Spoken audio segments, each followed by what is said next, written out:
Hello friends and welcome to Ambition Study Centre. Friends, ये एक question है जो कि हम लोग सॉल्व करने वाले हैं इलास्टिक कोलिजन इन 2D पर।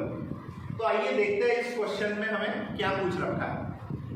On a frictionless surface, a block of mass m is moving with speed v, collides elastically with another block of same mass capital M, which is initially at rest. तो यहाँ पर एक elastic collision की condition हमें दे रखी है। हमारे पास में दो बॉडीज है, दोनों के मासेस कैपिटल एम है। एक बॉडी v स्पीड से आगे बढ़ रहा है और दूसरे बॉडी के साथ में कोलाइड हो रहा है जो बॉडी इनिशियली रेस्ट पर है। आगे देख लेते हैं क्या होगा। फिर हम लोग इसका प्यारा सा फिगर ड्रॉ कर लेंगे और एक बार फिगर ड्रॉ हो गया किसी भी क्वेश्चन का तो उसे सॉल्व करना बेहद आसान हो जाता है।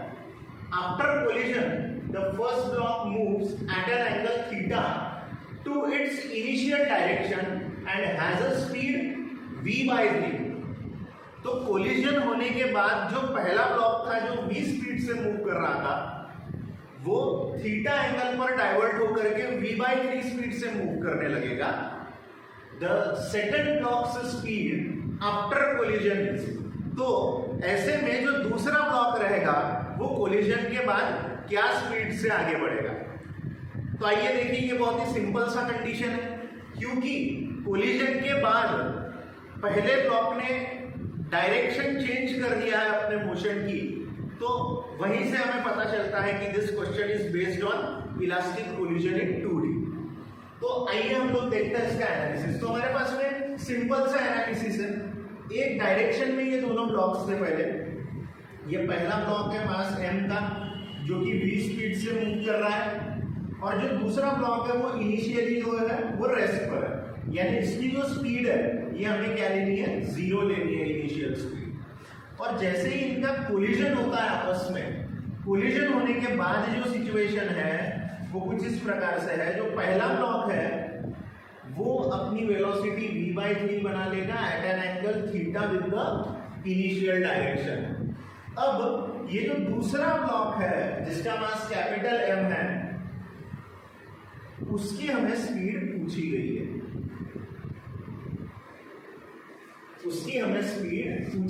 उसकी स्पीड आफ्टर कोलिजन क्या होगी ये हमें नहीं पता है।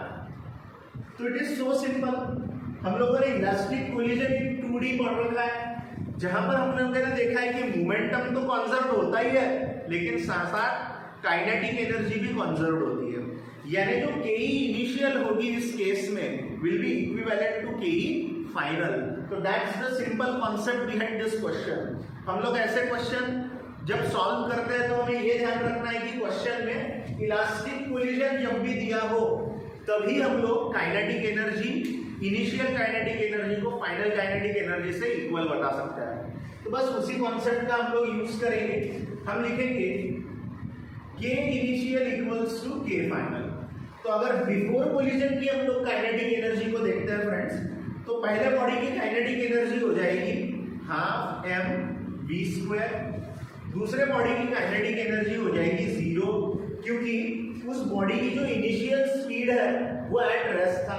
तो उसका अगर मैं हाफ m और उसके जगह पर v के जगह पर उसकी स्पीड डालता तो आंसर 0 हो जाता। उसके बाद में फाइनल काइनेटिक एनर्जी की बात करेंगे तो यहाँ पर हम लोगों को दे ही रखा है मास और इसकी जो स्पीड है वो है v/3 और ये जो बॉडी है दूसरा बॉडी उसकी स्पीड हमें पूछ रखी है हाफ m v2 स्क्वायर जो कि मैंने यहाँ पर डिनोट किया था। तो बहुत ही इजी तरीके से ये सॉल्व हो जाएगा। यहाँ बच गया हाफ m v स्क्वायर, यहाँ हो जाएगा half m v square by 9 और यहाँ हो जाएगा हाफ m v2 स्क्वायर।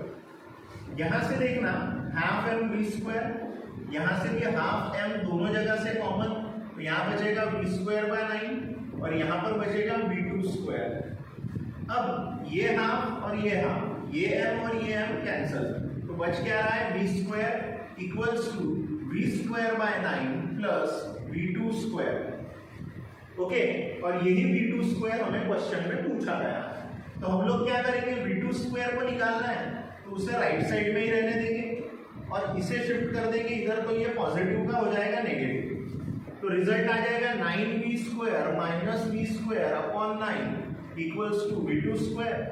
तो v2² का रिजल्ट बन जाएगा हमारा 8v² अपॉन 9।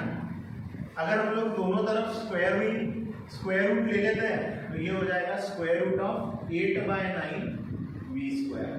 तो ये जो v2 आया ये आया square root of 8 square root of 9 upon v। तो इसे हम लोग लिख सकते हैं 2√2 upon 3v। So this is the speed of second block after collision. बड़ा ही सिंपल सा सवाल था कि हमें कोलिजन के बाद दूसरे ब्लॉक की स्पीड पूछी थी, वो हमने बड़े ही इजीली वहां पर निकाल दी है।